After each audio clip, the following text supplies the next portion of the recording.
एक जगह हरिद्वार, तो वहां अमृत छलका, जी महाराज जी। फिर उज्जैन में छलका, उज्जैन।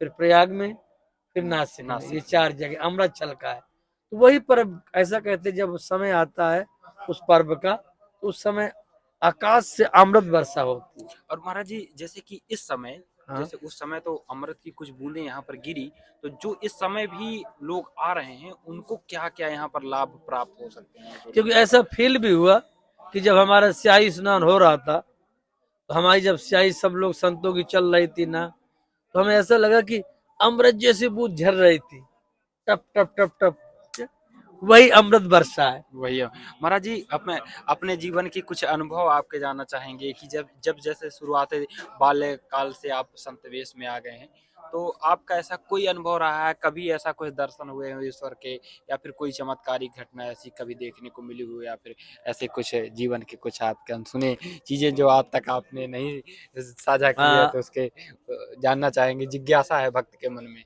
हाँ, एक बार हम सुनाते हैं प्रभु का चमत्कार। प्रभु तो अपने भक्तों के साथ प्रतिपल चमत्कार करते हैं। ऐसा बहुत कई समय आया। एक बार क्या हुआ, हम जंगल गुफा में बैठे हुए थे, वहां मनुष्य नाम की कोई चीज नहीं थी। हम जाकर के आसन लगा के बैठ गए। हमने कहा भगवान अगर भोजन खिलाएंगे तो खाएंगे, अन्यथा कुछ नहीं खाएंगे। नहीं खाएंगे। तो रात के तब हम गुफा में बैठे कंदरा के अंदर, रात के 10 बजे था। एक ऐसा बच्चा आया, हम भूखे थे, अंदर से बड़ी भूख लग रही थी। एक बच्चा 4 अमरूद लेके आया, बोले बाबा अमरूद खाओ। हमने 4 अमरूद खाए, कमंडल पानी पिया और तृप्त हो गए। तो भगवान किसी न किसी रूप में आते रहते, अपने भक्तों को संभालते हमेशा रहते। दर्शन देते रहते हैं। महाराज जी कभी जैसे कि संत वेश में, आगे आगे हर फिरे, राम राम संत के पूत हैं, राम न होते जगत में तो रहते संत। संत राम के पूत हैं, जहां पठवे तहां जाए, आगे आगे हर फिरे, कहीं भूखे न रह जाए। सही है महाराज जी, बिल्कुल। तो जो दृढ़ विश्वास के साथ प्रभु भक्ति करता है, तो भगवान तो उसके आगे पीछे चलते किसी न किसी रूप में, हैं, किसी न किसी रूप। करते हैं। महाराज जी इस जो आपकी ये जटाएं हैं ये काफी लंबी हमें दिखाई दे रही हैं, महाराज जी इनके पीछे का कितनी तपस्या है, कितने साधना ये तो है? सब अपने आप, क्या होता है जंगल में संत, श्रृंगार है।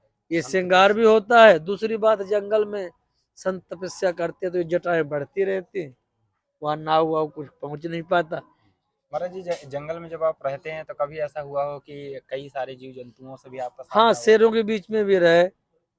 पहले हम तुम्हारे जंगल में, वहां अनसुईया जंगल, भपका एक जंगल हो? है, हाँ महाराज जी। उस जंगल में बहुत साधना किया गया। तो चारों तरफ शेरों का गहरा जंगल है वो, चारों तरफ शेर भालू रीछ घूमते रहते, और बीच में बैठे हम ध्यान करते रहे। महाराज जी कभी डर नहीं लगा? कभी नहीं, वो क्या होता, संत की दृष्टि पड़ते वो भी शांत हो जाते। बिल्कुल महाराज जी। ऐसे हैं हमारे दिव्य और चमत्कारिक महाराज जी जो इस समय महाकुंभ पर हैं, और इनका जीवन बहुत ही कठिन और तपस्या से भरा हुआ है।